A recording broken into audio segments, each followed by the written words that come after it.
Monica Productions Subaskaran தயாரிப்பில் அறிமுக இயக்குனர் ஏஆர் ஜீவா இயக்கத்தில் அனுபமா பரமேஸ்வரன் நடிப்பில் லாக்டவுன் டிசம்பர் 5 முதல் திரையரங்குகளில். சென்னை மாநகர கோயம்பேடு காய்கறி அங்காடி வளாகத்தில் மழைநீர் தேங்கி நிற்பதால் வியாபாரிகள் கடும் சிரமத்திற்கு ஆளாகி வருவதாக வேதனை தெரிவித்துள்ளனர். இதுகுறித்த கூடுதல் தகவல்களை நமது செய்தியாளர் ரஃபீக் வழங்க கேட்கலாம். சென்னை கோயம்பேடு காய்கறி வளாகத்தில் தற்போது இருந்து வருகிறோம். இங்கு தேங்கி இருக்கக்கூடிய மழைநீர் அங்கங்கே இருக்கக்கூடிய காட்சிகள் பார்க்க முடிகிறது. இங்கு இருக்கக்கூடிய சிஎம்டிஏ இருக்கக்கூடிய அதிகாரிகள் உடனடியாக கவனத்தை எடுத்துக்கொண்டு இங்கு இருக்கக்கூடிய கோயம்பேடு இருக்கக்கூடிய காய்கறி வளாகத்தில் இருக்கக்கூடிய தேங்கி இருக்கக்கூடிய மழைநீர் உடனடியாக அகற்றும் பணிகளை தீவிரப்படுத்த வேண்டும். அப்பொழுதுதான் இருக்கக்கூடிய வெளி மாநிலங்களிலிருந்து மற்றும் வெளி மாவட்டங்களிலிருந்து வரக்கூடிய காய்கறிகள் மற்றும் பழங்கள் ஆகிய கீரைகள் பல வகையான உணவுப் பொருட்கள் இங்கே கூடிய சேமித்து இங்கே இருக்கக்கூடிய விற்பனையில் ஈடுபட்டு வரக்கூடிய அங்காடியான வியாபாரிகள் தான் இங்கே உள்ளன. அது மட்டுமின்றி இருக்கக்கூடிய கூலி தொழிலாளிகள் மற்றும் இருக்கக்கூடிய வியாபாரி சிறு குறு வியாபாரிகள் என்று பலவிதமான வியாபாரிகள் இங்கு இருந்து வருகின்றன. பலவிதமான இருக்கக்கூடிய பல மாவட்டங்களில் வரக்கூடிய காய்கறி வியாபாரங்கள் செய்யக்கூடிய முக்கியமான கோயம்பேடு அங்காடி வளாகமாக உள்ளது. இங்கு இருக்கக்கூடிய தேங்கி இருக்கக்கூடிய தண்ணீரை அதை தெளிவாக பார்க்க முடிகிறது.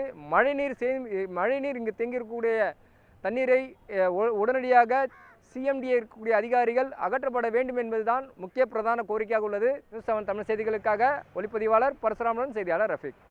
வெளில போகிறதுக்கே இடமே இல்லை சார். எல்லாம் நிற்குண்ணா இங்கே வியாபாரம் இல்லை. நேற்று நான் 2 மணிக்கு வந்திருக்கேன். இங்கே காலையிலேருந்து நைட்டேருந்து ரொம்ப மழை வந்திருக்கு.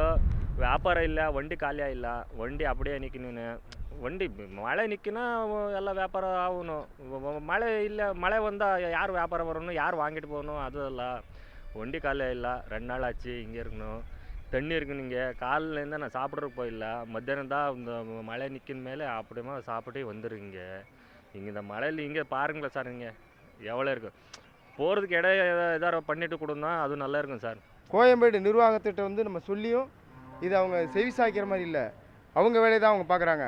ஏன்னா இங்கே ஆயிரக்கணக்கான வியாபாரிகள் மற்றும் கூலி தொழிலாளர்கள் இதெல்லாம் ஏகப்பட்ட பேர் பாதித்து நிறைய பேர் வண்டி இழுத்துட்டு போகும்போது கீழே விழுந்து இந்த தண்ணி இன்னும் இழுத்துக்கிட்ட பாருங்கள். இது இன்றைக்கி எத்தனை மணி நேரம் மழை பெஞ்சு தெரியல. நேற்று இரவு 7 மணிக்கு துவங்கிய மழை இன்று வரைக்கும் இந்த மழை முடிவடையலை.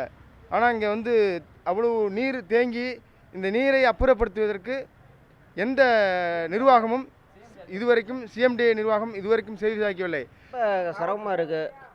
ஆளுங்களாம் புத்து கீழே வந்துடுறாங்க. மூட்டை தூக்கிட்டு போகும்போது ரொம்ப சிரமமாக இருக்குது. அடுத்து பார்த்தீங்கன்னா சுத்தமாக வியாபாரிங்களே வரமாட்டேங்கிறாங்க. அந்த மழை பிரச்சனையால் அங்கங்கே நீர் தாக்கத்தினால தண்ணி அப்படியே ஒரே பிரச்சனையாக இருக்குது. மூட்டை தூக்குறோம் போகிறோம், அதே விழுந்துடுறோம். அதனால் சேர்த்து பண்ணி ஏகப்படுத்து எங்களுக்கு விளைவுகள் ஏற்படுது. அதனால் வியாபாரத்தில் நிறுத்தப்படுது. எங்களுக்கு வருமானமும் கம்மியாகுது. இதில் என்னென்னா வண்டி வருதுன்னா வண்டி பாயிண்டில் விட முடியல. வெளியில் விட்டு அங்கேருந்து நாங்கள் ஏற்றிட்டு வரோம். அதனால் எங்களுக்கு ரொம்ப சிரமமாக இருக்குது. இது என்ன நான் சொல்கிறேன், நான் சிஎம்டி கோயம்புத்தூர் சொல்ல அவங்க ஒரு ஸ்டெப் எடுத்தாங்கன்னா நல்லா இருக்கும்.